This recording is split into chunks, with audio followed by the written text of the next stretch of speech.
conversation. It's the conversation. Y'all ready? Let's go. No filter, no restrictions. You about to get my opinion in its purest form. So my words, don't try to spin them. What I said is what I said. And what I said, I meant it. The gloves are off now when I'm coming out swinging. So engage in verbal combat, but you better be ready. Cause this here for me is light work, even if the topic's heavy. I'm ready for it all with no running from nothing. You just take the time to digest what I put in, no rushing. But time is moving, don't waste it. You want the real, come and face it. Come sit and talk to me if you want it straight without a chaser. And it might burn a little when you step on up to taste it. But it's nothing harsh, I promise. Just a little conversation.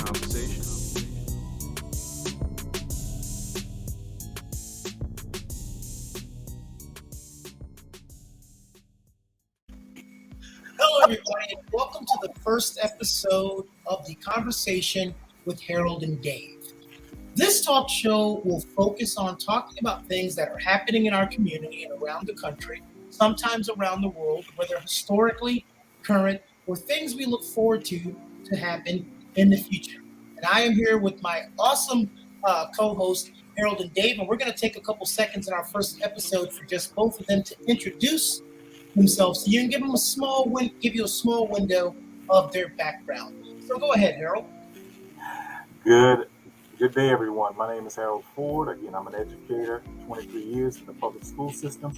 I'm also the first vice president of the South Bay branch of the NAACP. And as far as my background is concerned, I've been from business owner to acquisition of a business to selling it off to an offshore company to also obtaining a number of degrees from the University of Florida International University, and currently working on a doctorate at Nova, Southeastern University. So I come just ready to engage and prayerfully learn as well as teach.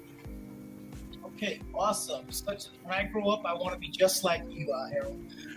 Let's hear from our other co-host, Dave. Hi, I'm Dave Hayes, and I'm a professor for Troy University. I teach international relations for Troy. Troy is neither, everything's my opinion. Troy has nothing to do with this. Oh, okay, that's my disclaimer. And otherwise, though, I'm in Fayetteville. I was hired to teach on post, and so I have a background teaching Army officers here, which is good because I was an Army officer way back in the day. Reagan was president. So I have a little bit of a military background in both the active duty and Army National Guard. And I got my PhD from University of Rochester, and I studied at the Hoover Institution for a while. And that's pretty much me. I'm just here in Fayetteville with my dogs who are walking in and out here as we do this. Well, maybe they understand this show is going to be very entertaining, so they're trying to get first dibs on hearing what we're talking about.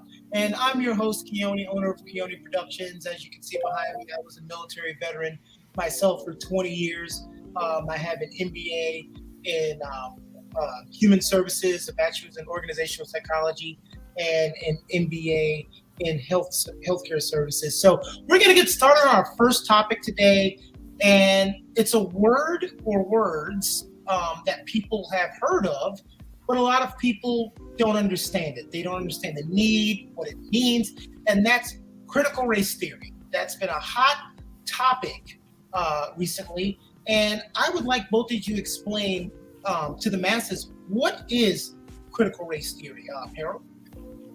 Okay, from my understanding, critical race theory is a theoretical premise where a group of individuals following the civil rights movement began to look at America and its institutions to see if there was race that existed within those institutions. Was there bias? Was there anything that was race related or race involved that caused those matters to treat one sector of the population or one group of citizens differently than another? Okay, awesome. And Dave, sorry about that, Harold. Thank you. That's okay. And Dave, what's your take on the definition of critical race theory? Well, much as Harold said, it's scholarship that is largely done in the legal realm, looking at systemic racism in institutions.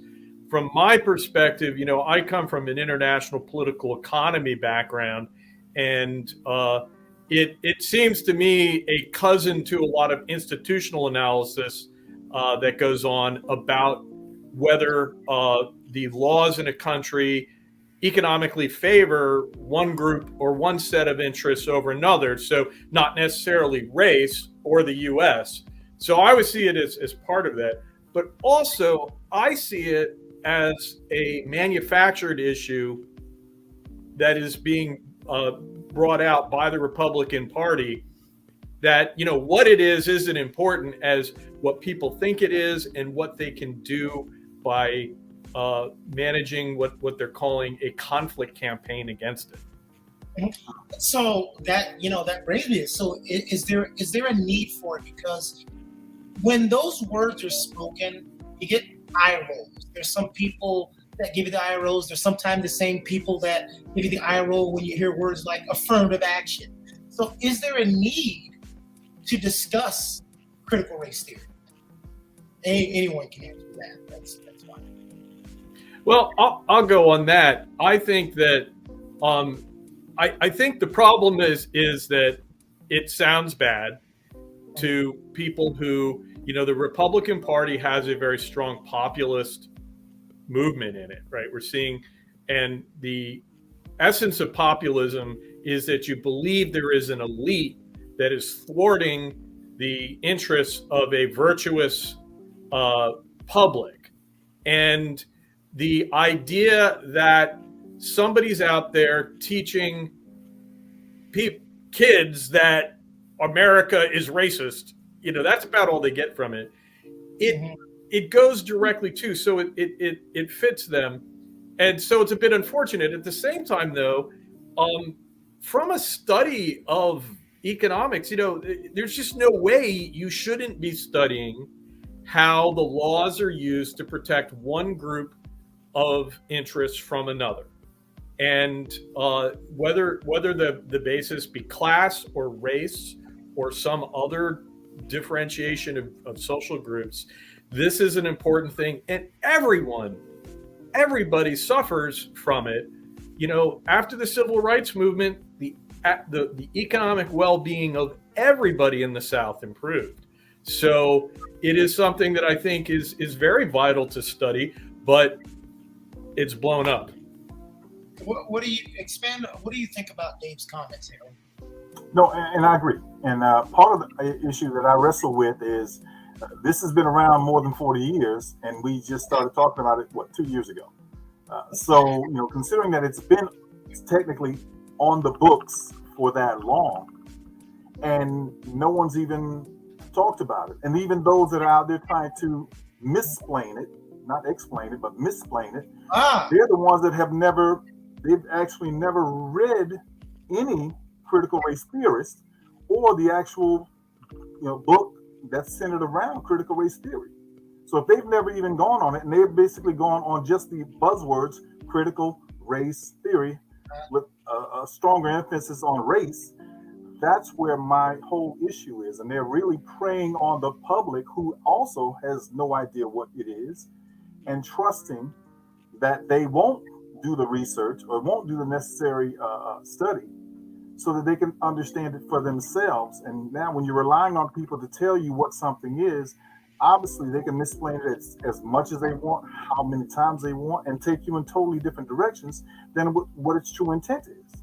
When you're looking at systems, you're looking at the education system, you're looking at the judicial system, you're looking at these large things, even our economic system and how they've been built in this country. And do they favor one particular group of people over another? So no, I agree. And the reason why we're getting the animosity is because people themselves have entrusted others more so than relying on themselves to do the necessary work and researching what it is so that they will know for themselves whether the information they're being fed is valid or invalid. I call it the gift and the curse of the internet, not to speak ill or over praise the internet, because the internet can be used to make things more relevant. Like you said, we've just been talking about it for the last 2 years.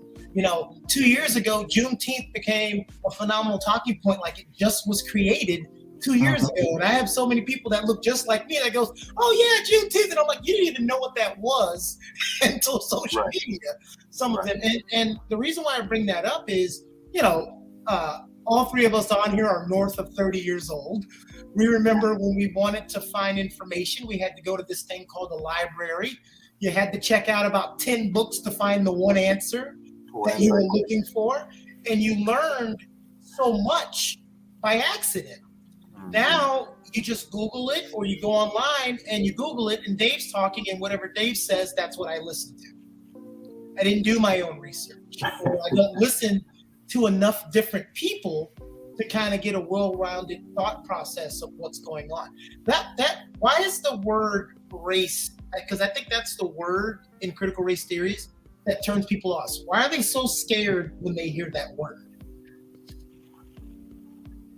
Well, I mean, first you have the misuse of the word, because now you've branded CRT, or critical race theory, as this thing of teaching children, which is not taught in K through 12, teaching children about race. Well, teaching about race, whether it was right or wrong, that's a whole nother matter versus critical race theory, which is talking about, again, those institutions.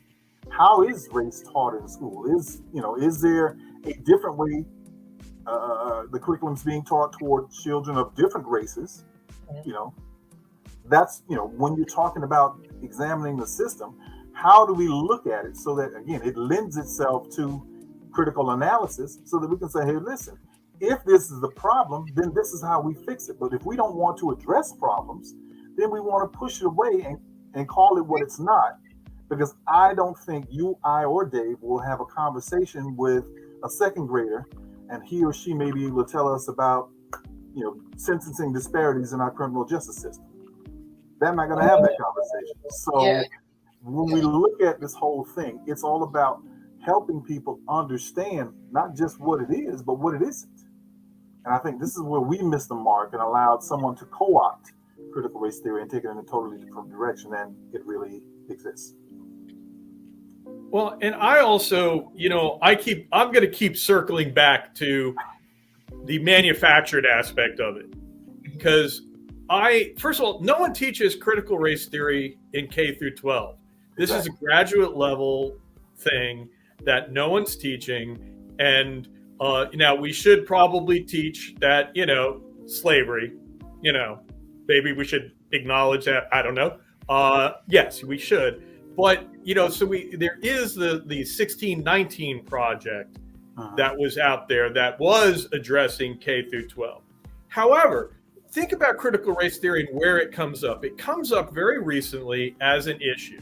It comes out of conservative media. UCLA and UC Berkeley they got like a 200-page report that I kind of scanned through because there was way more than I wanted to know about it. But they're saying that, it's coming from conservative media outlets that are talking about the issue. And I look at it and I say, look, before this, what were they worrying about? They were worrying about cancel culture. Well, the problem with being against cancel culture is that you have to defend the people who are canceled. So, right, you're going to defend Epstein, defend the indefensible in that position. I think critical race theory comes along and it gets into what they're interested in doing. They're interested in pushing back against whether you want to call it, James Carville called it radical wokeness, and he's a Democrat, right? That they perceive. But there's this idea of pushing back against that. And I think that Republicans are pushing back against something that their supporters are convinced exists. So we can tell them all day long that critical race theory is not being taught in school, but they're going to have this truthiness thing of there's something going on where my kids are being made to feel bad about being white or about being Asian or about, whatever. And that is, I think critical race theory just touched on that. And I think the very fact that like we're going to sit here and go, well, or I'm sitting here saying it's not taught. It's like, okay, then banning it isn't a problem, is it? Unless you're some, And so I think they also touched on an issue about parental control that is coming up and is vaguely related to mask mandates, and so they found just a really excellent political issue, and so they're not going to let it go because it's doing the job for them. I feel like most people who have taught it in school, they weren't told they could do it, and they just went out on their. We all famously know what Jane Elliott did, correct? With their Blue Eyes Project and things like that. We all know what famously the backlash that she got. How dare you teach life's inequalities to my child? The nerve of you. So it's just a thing that baffles me. Like you said, it's not being talked, and what is the fear of it being banned? And you've both explained very well why there's so much animosity when it's told. And you've also covered my fourth question I was going to ask is, why is it important to have these discussions? And I want you guys to comment on something that I witnessed. When the O.J. Simpson documentary came out, I was sitting in a hot dog restaurant of all places, and it was on the TV. And there was a white male with his daughter sitting across from me. And they were watching it, and the daughter, she just looked extremely confused on why so many people that looked like me were celebrating when he was found innocent, even though half of us, or more than half of us, can tell you we thought he was guilty. And so she was like, well, why were they happy? And he explained to her, he said, well, when a community has gotten the wrong end of the stick so long, this was right after Rodney King, where we watched someone beaten half to death on video, and you would think they would be guilty and they were innocent, that the relief of someone finally seemed like they were winning was overwhelming. Is that sort of like what we're getting at when we talk about critical race theories, and that father explaining to his daughter, instead of just brushing it off and just saying some random nonsense, he actually broke down to her and cleared her confusion? Well, for me, I guess I wouldn't see the OJ trial as a critical race theory situation in that vein. What I would look at is, for example, if OJ and another individual committed the same crime, one black, one white offenders, and then let's say the white offender got 2 years in prison, black offender gets 20 years in prison. Now we're dealing with sentencing disparities, because actually that happened here in Florida, where you had the same judge, 2 offenders of different races, but the white offender actually got 2 years and the black offender actually got 20 years.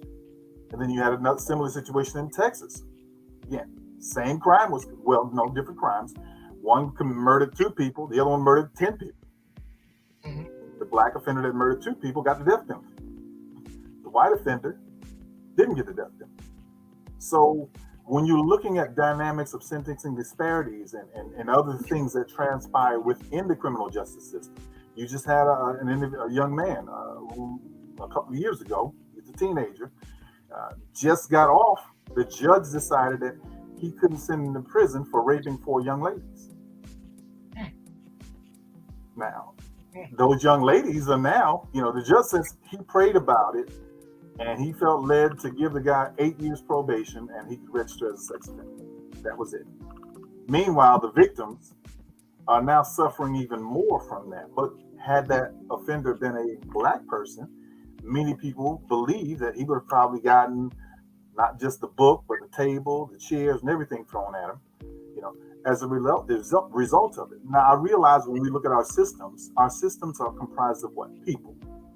And many people have certain biases. Right. The key is trying to get people who are not biased to be fair and equitable based on the law as it is written. Because we're told the law is not supposed to be biased, right? That's what we're told. We're taught law itself is not supposed to be biased, but yet we have biased people enforcing the law, and judges are supposed to be impartial. Exactly. So, I'm sorry, didn't mean to capitalize. No, you're fine, because I want to caveat to Dave on the topic that you're talking about, because this gets talked about a lot. We see offenders who are black, and then we see offenders who are white. Like when a police officer shoots an African American or a black person shoots someone, it seems like the media or someone goes so fast to dig up the history. Well, this person shoplifted and they did this and they hit their girlfriend. And then when we see the white gentleman who shoots up a church in South Carolina or any other white offender who shoots up something, the first thing they do is, well, they had a rough childhood, they were picked on, their mental health. Why does it seem like both of those take a drastic direction? And it's not, it's in part. Do you feel like that happens? Because that gets talked about a lot. Are you asking me? Yeah, I was asking you, Dave. Well, yes. I mean, definitely. I think we do see, if a pretty blonde white girl goes missing, everyone knows about it. It's on the news. And I mean, that is a huge, I think, very much an issue. And I don't know that's more cultural. I think that gets away from the other issues of critical race theory. But, I think that is a perpetual thing. But also, I hate to I'm going to bring this up. Right. Yeah. African hair braiding. Mhm. Okay. When I worry about the systemic things, I mean, I absolutely do worry. Right. It's a shame. People are going to jail. Cops are shooting black people left and right. It's driving me crazy.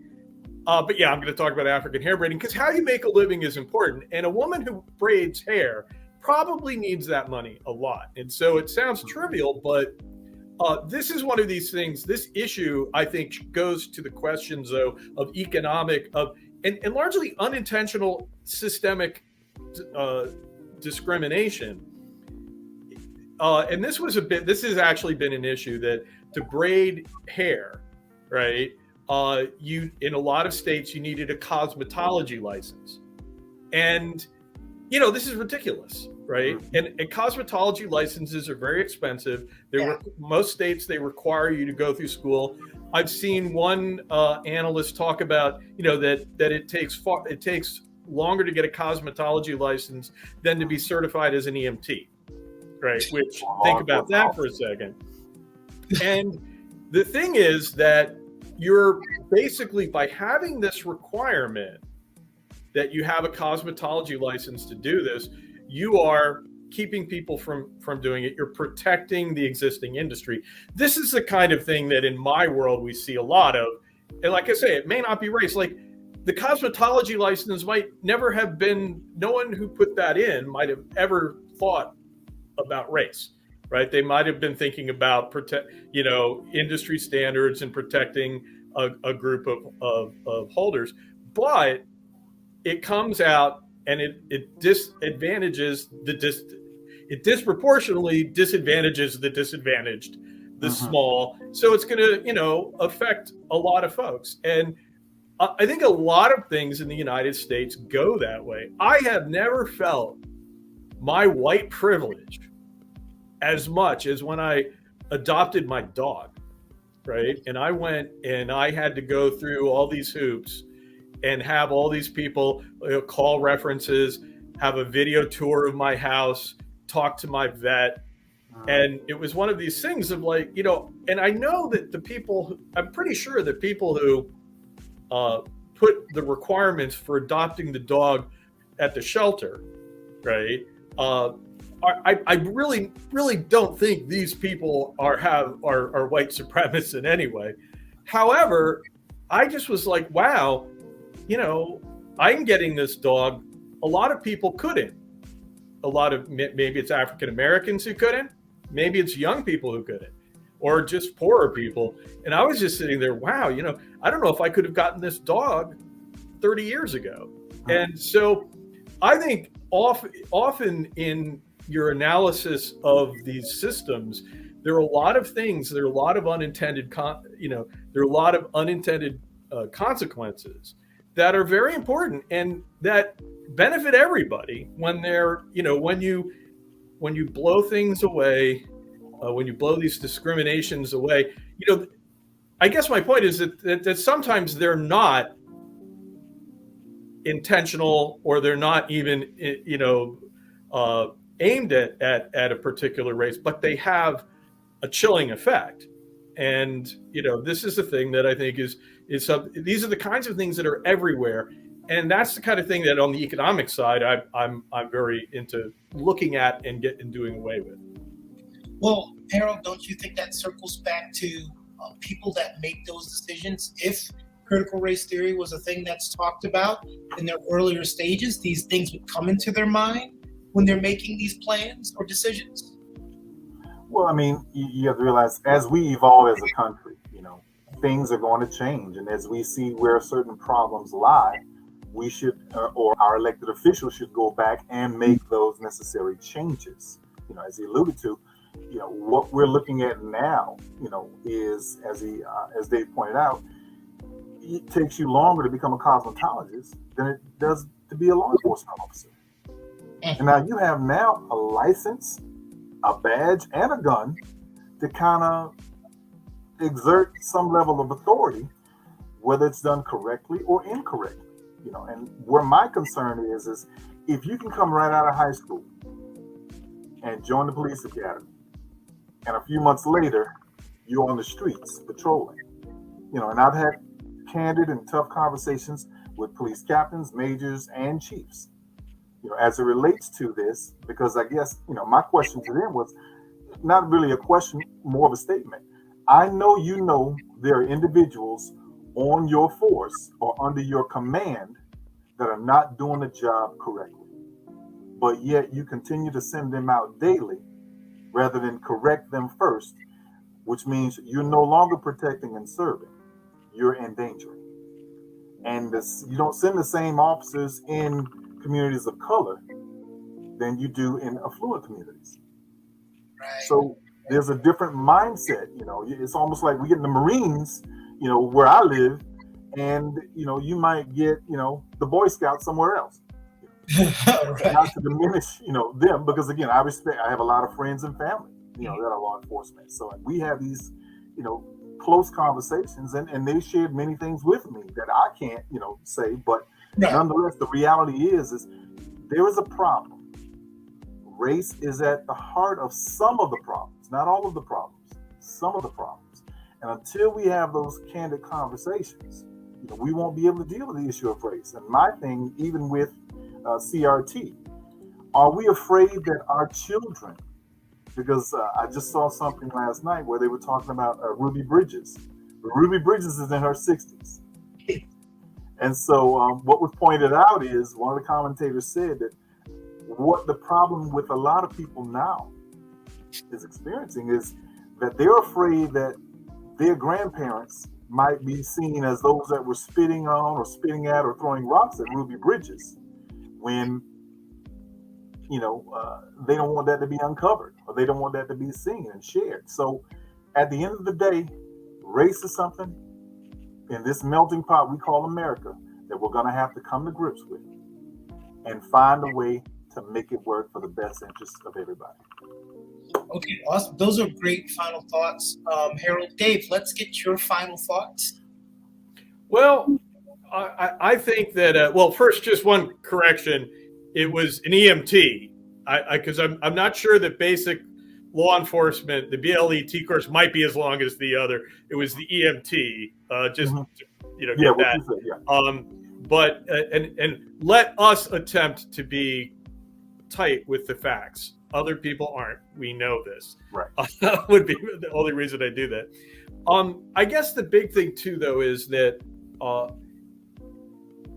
we all have a problem right now with identities, and as people are kind of, I think we are dealing with a lot of the issues that we need to be dealing with, but we're now getting the backlash from it, right? And the backlash is coming as a lot of people are finding their essential values, their things they know about the world, right? The belief that cops are good people, right? That America is this land of opportunity, and all these core ideas that let people that make up, I'm going to use the professor's term, it's ontological security, right?